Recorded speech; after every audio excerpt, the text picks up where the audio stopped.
Okay, picture this nightmare scenario. You're standing in some tiny mountain village where the closest ATM is a 3-day donkey ride away. Your credit card just got declined for suspicious activity. Apparently buying yak milk is suspicious now.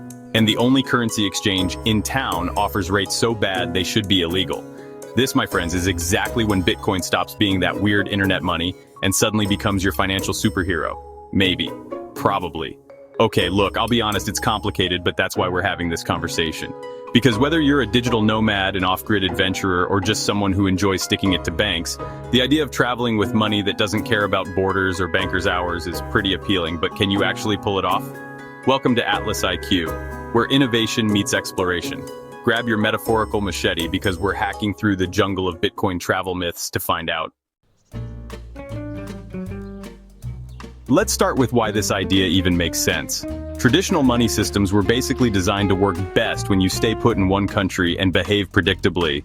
The second you start hopping borders like a caffeinated kangaroo, the whole system starts giving you side-eye. Banks freeze accounts. ATMs vanish when you need them most. Exchange rates do that fun thing where you watch your life savings turn into lunch money before your eyes. Bitcoin theoretically solves all of this.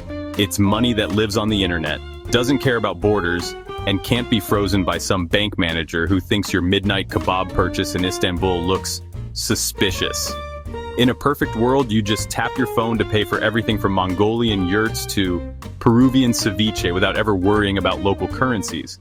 But we don't live in a perfect world. We live in one where sometimes the only Wi-Fi is coming from a cafe that closes for 3-hour siestas, and that's where things get interesting. Now, before you think this is all theoretical, let me tell you about the people actually doing this. There's this whole underground network of Bitcoin nomads who've been quietly testing these limits for years. I met one in Chiang Mai who pays his rent in Bitcoin, another in Lisbon who funds his entire digital nomad lifestyle through crypto freelancing, and this crazy German guy who crossed South America using nothing but Bitcoin and charm. Though to be fair, the charm was doing most of the work. The common thread? They all treat Bitcoin like a secret weapon rather than their only option. They'll use it when it makes sense, fall back on cash when it doesn't, and never put themselves in a position where they're begging a street vendor to please just scan this QR code, man. It's totally money, I promise. And that right there is the golden rule of Bitcoin travel. It's amazing.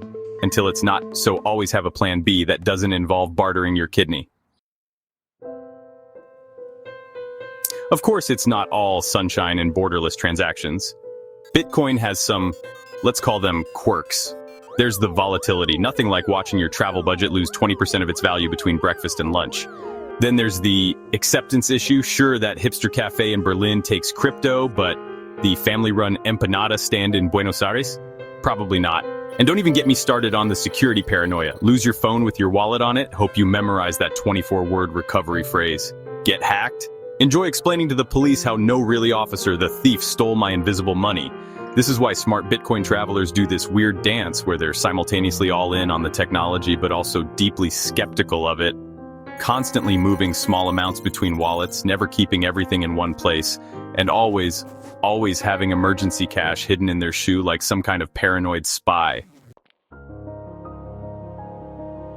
So if you're still with me and thinking, okay, but how would this actually work? Here's the no BS Bitcoin-only survival guide. First, wallets, plural. A hardware wallet like a Foundation Passport or a Cold Card Q that stays locked in your hostile safe for the bulk of your stack, and a mobile wallet, like Blue Wallet, with just enough Satoshis for daily spending. Now here's the critical part. Bitcoin's volatility means you never want all your travel funds sitting as BTC 24/7. Smart travelers keep emergency cash in the local currency, enough to cover at least a week's expenses, ideally in small bills, preferably hidden somewhere only you and maybe your paranoid aunt would think to check. When the market's stable? Great, spend Bitcoin where you can. When it's doing its usual roller coaster impression? That's when you tap your cash reserves and wait for the storm to pass. And here's the pro move. Use Bitcoin to move money across borders. Way cheaper than Western Union. Then cash out to local currency at a reputable exchange when you arrive. Not as thrilling as living 100% on chain, but it keeps you from being the guy crying over a 20% dip while trying to buy bus tickets. Here's the wild part. We're still in the early days of this experiment. 5 years ago, trying to travel on Bitcoin meant explaining what cryptocurrency was to every single merchant. Today, there are entire countries where it's legal tender, businesses worldwide accepting it, and even solutions for offline transactions that don't require internet. Who knows what the next 5 years will bring? Maybe we'll get to that future where you really can travel the world with nothing but a private key memorized in your head. Or maybe we'll all look back at this period and laugh at how primitive we were. Either way, the people figuring this out now, the ones testing the limits, finding the workarounds, documenting what works, they're writing the playbook for the future of borderless travel. And if that sounds exciting to you, well, maybe it's time to dip your toes in. Start small, keep your expectations in check, and for the love of Satoshi, always have an emergency cash stash. So, what's your take on all this? Are you ready to start experimenting with Bitcoin travel? Or does this all still sound like financial madness?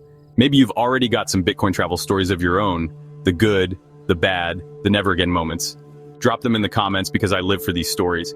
And if this video gave you even one useful idea, do me a solid, hit that like button, subscribe if you haven't already, and ring that notification bell so you don't miss our next adventure in tech-powered travel.